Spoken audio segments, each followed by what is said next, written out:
গ্রামের বাইরে এক বিষধর কোবরা মানুষের বস্তিতে ঢুকছে।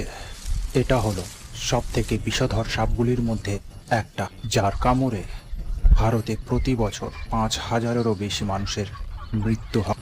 ব্যাঙ আর ইঁদুরের খোঁজে মানুষের বস্তির দিকে ছুটে চলে আসে আর সহজ শিকারের সন্ধানে থাকে।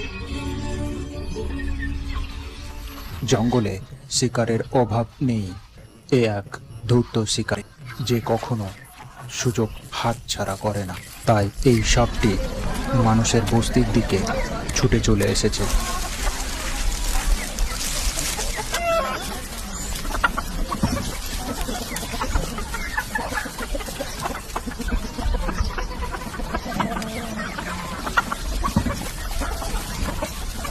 নিজের শিকার কোনটা ও সেটা বুঝতে পেরে গেছে।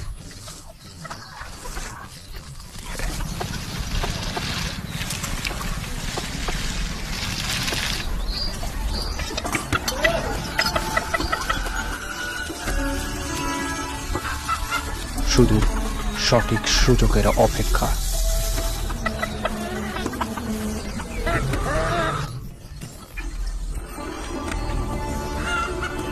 মনে হচ্ছে মুরগিটির কোনো খেয়াল নেই।